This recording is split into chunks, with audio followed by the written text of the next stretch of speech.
Welcome to Keiretsu Forum Presents. My name is Randy Williams. I'm a proud member of Keiretsu Forum, also the founder and CEO. We've been taping now for the last 2 years, and I think when I introduced this show 2 years ago, we're 40 chapters. We're fortunate to be 51 locations throughout the world. We wanted to create this show to inspire, to educate you, the audience, about angel investing. Today we have Sophie Alcorn of Alcorn Immigration Law, and she's going to be talking about Silicon Valley immigration opportunities. But first, so we can gauge and frame this right, welcome. Thank you very much, Randy. It's a pleasure to be here. And who is our target audience today? And then we're going to let you brag a little bit about your great background. Okay, thank you. So, my team and I focus on helping highly motivated foreigners who are investors and entrepreneurs so that they can get visas and green cards to live in the United States.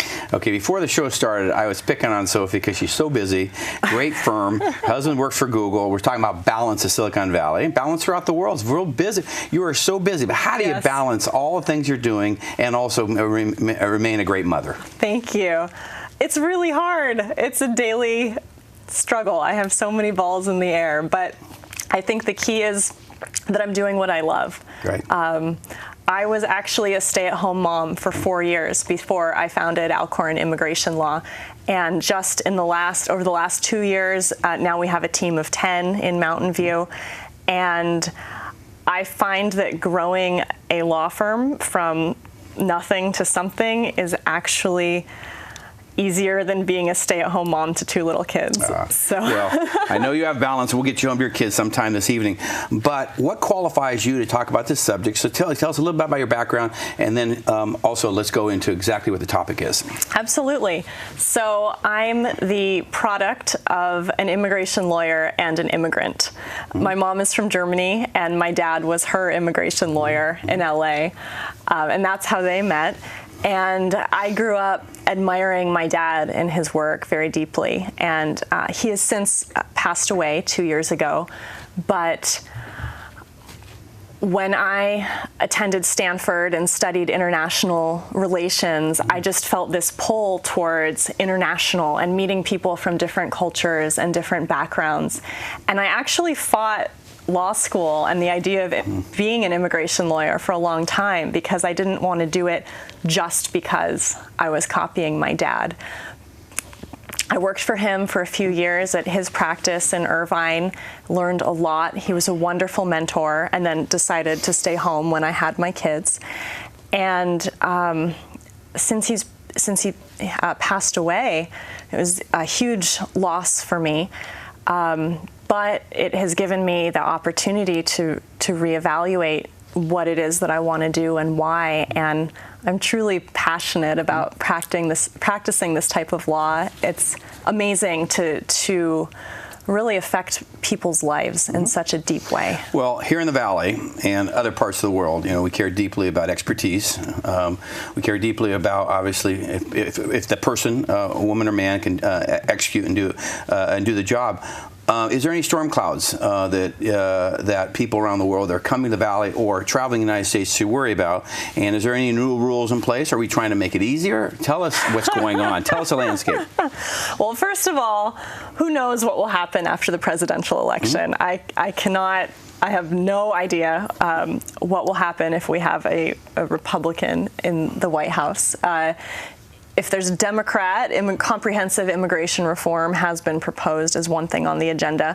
But even before we get to that, the EB5 Regional Center program is set to sunset at the end of this month, September of 2016. And so Congress has been very slow to pick this up and move forward with it. Probably the entire program will lapse for a few weeks or months while they scramble to renew it. And it's estimated that the minimum investment for regional centers will go up from $500,000 to $800,000 per investor, and that the minimum investment for establishing your own business that hires 10 U.S. workers will go from $1 million to $1.2 million. So we hear some, or lack of clarification about EB5. So historically it's been 500. Now it could be moving to 800 or more. And you have to create how many jobs and how much capital has to come into this entity. And I guess real estate's been a big proponent of this law. Yes. There have been a ton of regional centers focused on real estate, which allow the investors to take a passive role with the money, and which also allow the 10 jobs for Americans to be created indirectly in the economy instead of the actual corporate entity hiring those 10 workers as employees. Now, Sophie, if I was, for instance, in Shanghai and accumulated great wealth and want my kids to go to Stanford, even though I'm a bear, go Bears. And my uncle is president trustees at Stanford, so I have a lot of respect for Stanford. But is there anything they should be worrying about in regards to possibly say, gee, we want to definitely make some investments, and I think globally, I think the world's flat. I think there's great opportunities everywhere. Doesn't necessarily we should be the recipient of this capital, but should they worry about EB-5 programs? Can you point to a lot of great programs that are truly making money for Chinese, for example? Yes. So the thing about EB-5 is that there has been a history of fraud that this program has been riddled with. And so it's so important to be exceedingly cautious, do a ton of due diligence, and just make sure every I is dotted, every T is crossed. The latest is that the Securities and Exchange Commission is investigating several regional centers for Ponzi schemes. It's scary, but there are reputable, strong regional centers out there, and I have seen my clients work well with them and feel safe and secure about their investments. And that's not your particular job description channel. Your job description. One aspect. You then will know about interesting projects. Okay. Yeah, so since I'm not an investment advisor, investment broker, I can't recommend any, but I can tell my clients about those which have been successful in the past. So let's talk about success. Perfect client for you historically has been whom? So my perfect client would be a person in a foreign country who owns a company, and their dream is to move to the United States and start a company here. And the company here could either be a brand new startup, or it could be a subsidiary of their foreign company. But there's a lot of things we can do for people who are coming to the United States to create jobs. And some of those options are much faster for green cards than EB-5. And that matters particularly if you're from a country like China, which already has an extra long EB-5 wait time. If you can get a green card based on being an international executive transferring from one branch of your company to the United States, we can cut the processing time down by 18 months. And instead of getting a conditional green card, you can get a full-fledged green card that's valid for the rest of your life. So I'm a proud American, and I am not going anywhere, but let's just say you wanted to take me to Canada. Right. What is their rules? Because I hear they're more lax than we are in regards to immigration issues.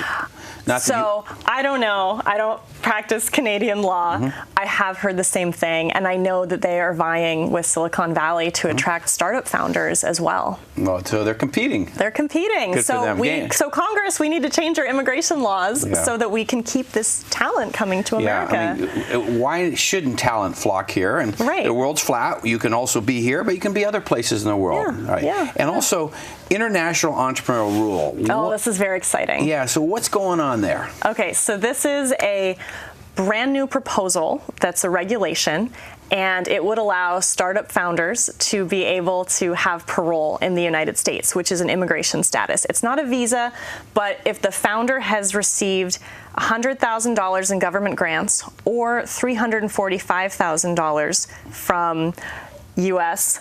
investors like Keiretsu Forum or other startup accelerators, then that founder, if this program goes through in the next few months before President Obama leaves office, this person would be eligible to stay in the U.S. for 2 years to develop their company and possibly extend their stay for another 3 years if they're successful.